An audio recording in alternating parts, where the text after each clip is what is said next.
sio Agora uma beleza? watu wa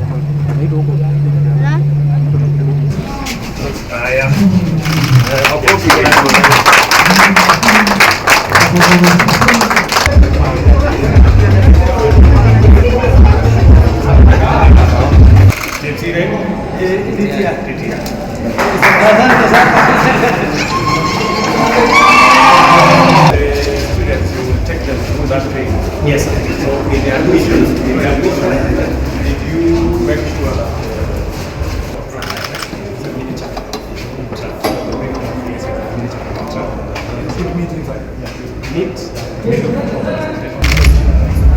last week, that's your first class. So this will be the place where you can take you. Very good. So each semester is how it's going to take how long? One time is how many months? Hauna mjua, wewe tumekutana mara nyingi sana. But when it comes, this one we cross with this one, eh?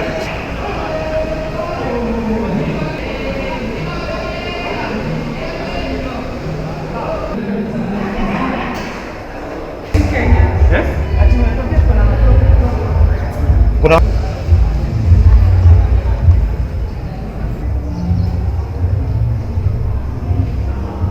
Rift Valley hii na watu wa Jubilee tumesikia kuna mnyama inaitwa BBI, ati inaitwa Building Bridges Initiative. Tukasikia, tukaambiwa kwanza inaleta Wakenya pamoja. Rais anatuambia inaleta Kenya pamoja, ule mwingine anasema italeta Kenya pamoja lakini ifukuze mtu mmoja.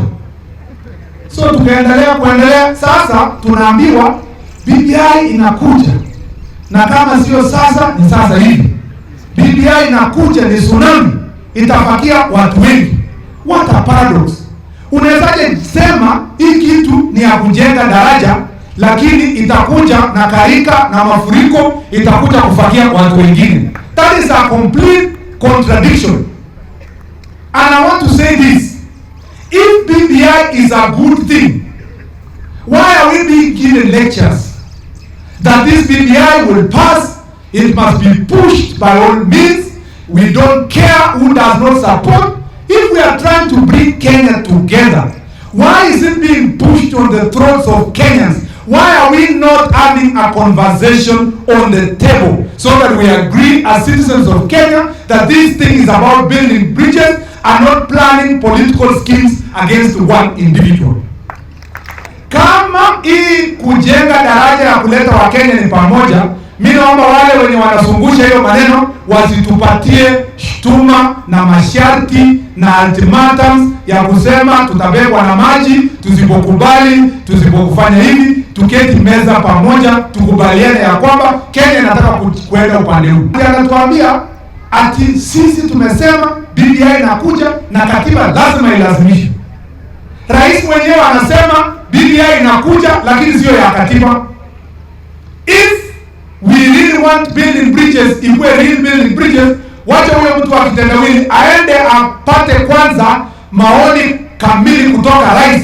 Let them build their ideas around what the president wants before they can come give us a lecture about which constitution can be changed and why it can be changed by force. If they think changing the constitution is to disadvantage other Kenyans, it is to ensure that other people don't ascend to position of leadership, I want to tell them we are thinking far much ahead of you. We could actually be the ones who need that change of the constitution. So be very careful. We are not fools. We know what we are doing. The thing we want to ensure that this country is a united country without other people being lectured and others being told we sit on the table. This nation has become so poisoned with this BBI thing to the extent that it is no longer about building bridges, it's about giving people lectures and dictating positions that have not been agreed by the people of Kenya. We will not accept it because we are not visitors in Kenya. We are Kenyans and we deserve respect that must be given to every citizen of the Republic of Kenya. Kuna shetani anatembea anajaribu kudanganya wa Kenya. Eti pesa ya Kimwale na road imeibwa. Ati project ya Kimwale na road ni ya pesa mingi. Huyo ni shetani na mimi nataka kusema huyo shetani ashindwe. Your Excellency, to say this without fear of any contradiction. Na mimi nakuomba msamaha kama itaonekana kwamba mimi sikuheshimu wewe ama mimi siheshimu rais. Mimi naheshimu nyinyi, lakini naheshimu hao wananchi wenye wako hapa zaidi, kwa sababu bila hao singekuana na nyinyi. Na lazima ukweli usemwe. Lazima tuseme ukweli. Project ikikuja Elgeyo Marakwet mnasema ni ya pesa mingi. Lakini ile ya Kiambu ya 39 billion hatusemi ni pesa mingi. Ile ilikuwa inalojiwa jana kwa Dongo Kundu ya 50 billion haisemi ni pesa mingi. Ile mnaenda ku-launch kwa huko Lamu, Your Excellency, ya port ya pesa almost 100 billion haisemi pesa mingi. Sisi tukipata tu pesa kidogo ya projects mingi, wakora wanaenda kukaa Nairobi na kupanga ati kuna corruption imeibwa. Alafu Your Excellency, I want to say this. And I want to say with all confidence, kwa sababu mimi siogopi mtu, naogopa Mungu tu. Kama kweli pesa iliibwa, kama ni ukweli pesa iliibwa, kwa nini juzi mlikuja kusema project inaondolewa ati kwa sababu kulikuwa na fault line, ati hiyo damu haiwezi jengwa hapo, hakuna maji ya kutosha? Kwa nini mkusema maji inatosha, project inatosha, lakini pesa iliibwa? Na mtuambie nani aliiba? How did it change from money stolen to project is not viable? When did that viability become an issue? And I told His Excellency the President with all humility, ile committee ya watu ine wenye walikaa kwa Nairobi na kujaribu kuona Kenya South kwa internet na kutangaza that project is not viable, I want to tell Your Excellency, those are conmen. They were trying to con you, and we are not going to allow us people of Elgeyo Marakwet. Mimi nataka kusema bila kudanganya, project ya road lazima iendelee na pesa ile ilikuwa imepangwa kwa project. We will not accept at project itaendelea na pesa kidogo ati to be scaled down. Project ya Kimwaren iendelee na ile pesa ilipewa, kwa sababu sisi pia we are taxpayers. Na nasisitiza kusema Henry Rotich hakuna makosa Henry alifanya. Hakuna pesa ya mtu Henry aliiba. Henry amesulubiwa kwa msalaba bure kwa makosa yenye hakufanya. And I'm saying this with utmost respect but with truth, Mr. Deputy President, from my heart, because I am an officer of the court, I am a lawyer, I know where there is truth and where there is propaganda. Henry Rotich ni mweupe kama pamba. Nataka kusema namna hiyo. Ukweli ama si kweli? Mimi nikiongea kwa Nairobi kutetea watu, sio ati kwa sababu mimi kuna watu wengine wanakuja kuniambia wewe ni majority leader, fanya hivi. Hakuna. Mimi ndasimama na watu ya Elgeyo Marakwet kwanza, hiyo nyingine ya Nairobi tutapanga baadaye. And I'm going to stand on this project until it is implemented. I feel pain. Juzi tunaambiwa ongezeni lori ya Kenya ifike 9 trillion. Hiyo 9 trillion inaombwa project yenye iko county gani? Na hii yetu mbili inaandamwa. Hii 9 trillion tunataka kuomba ndio isaidie watu wa gani? Your Excellency, mimi naomba kwa heshima, wewe na rais mko na roho mzuri, mko na mpango mzuri, lakini kuna wakora wanafanya kazi chini yenu hapa, wanataka kupotosha rais na kupotosha wewe. Mwende mnyoroshe hawa na mrudishe hiyo pesa, hii project ianze, Your Excellency. Maendeleo ya Elgeyo Marakwet County haiwezi ikasema ati wakora wengine hapa wanasema tutoe hii project ndio 2022 ya so isipatikane, tufanye namna hii. Wacheni kutudanganya nani? Kama mnajua kwamba hii pesa iliibwa, jaribuni mkanzo hiyo contract, tuone ile shida itatokea dunia hii kati ya Kenya na huyo contractor. Don't lie to us. Compensate our people na mtengeneze ile 100,000 people to benefit kwa road na Kimwari. Na isipofanyika, mimi nitasimama, nitaenda kotini ya Kenya, nitaenda kotini ya Hague, nitaenda kotini ya New York mpaka haki yetu ifanyike. We cannot, you know how watu ya Excellency wame marginalized for a long time. I cannot watch my own people waendelee kuwa marginalized. We must speak when the issues are there. Hatuna kiongozi mwingine ambaye anaweza kututetea kama wewe. Tunajua penye ulikuwa unateta juu ya hii damu, tunajua penye maji ingeteremka kutoka hapo, tunajua penye electricity ingegeneratiwa, tunajua yale yote. And this is one of the big four agenda. There is no way Kenya will achieve full security. These people are very satisfied, sir. We on those people. mwego baendi, mwego baegenya, mwego baendi toni, amu yu kegule tuguk chebo kwangu. We were to irrigate over 6,000 acres, Your Excellency, sir.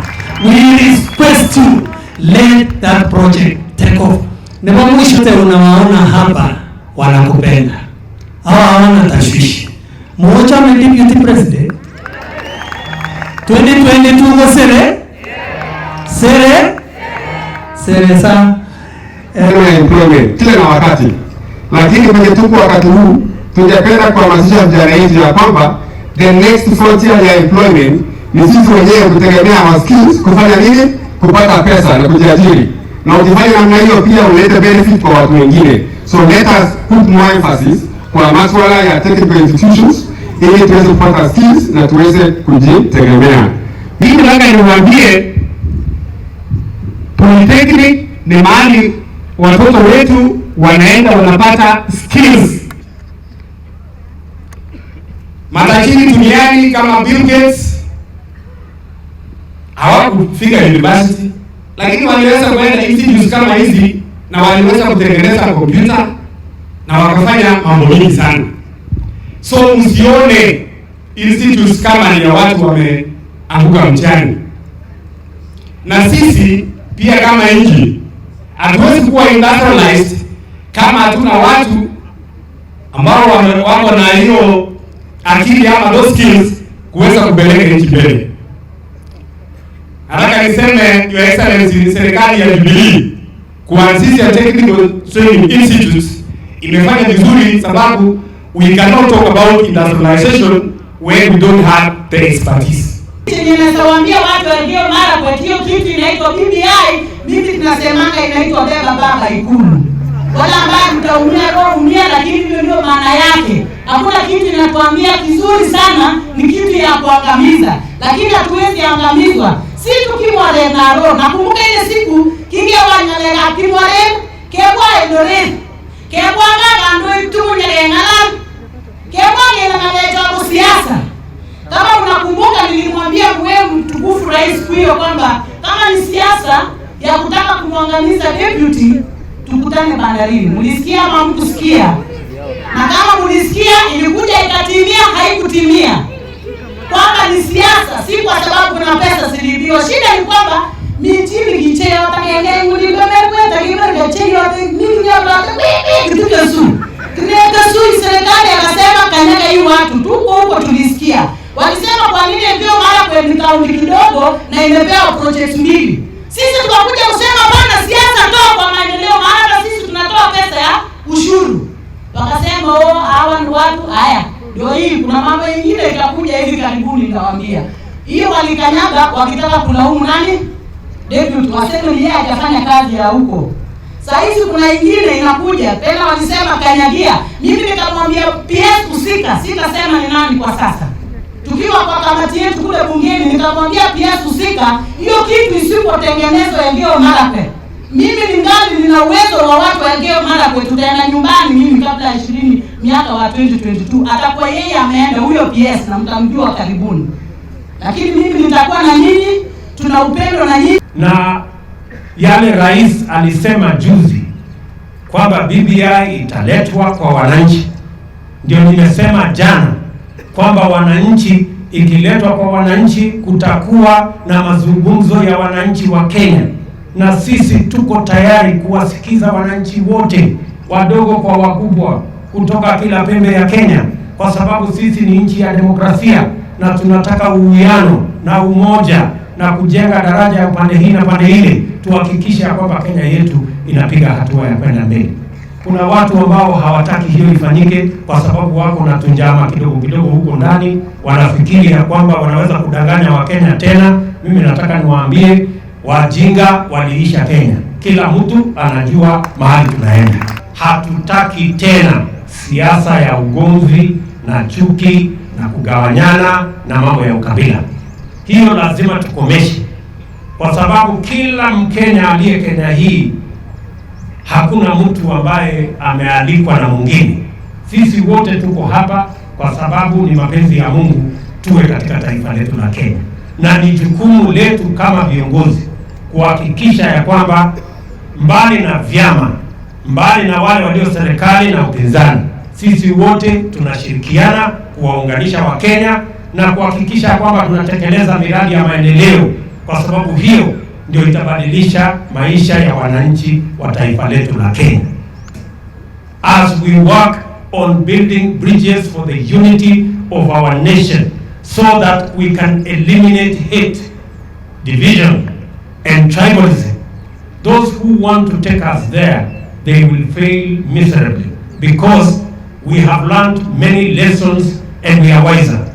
We want to make sure that the future of our nation is not based on this side versus that side, or on the basis of this community versus another community, or this personality and that personality.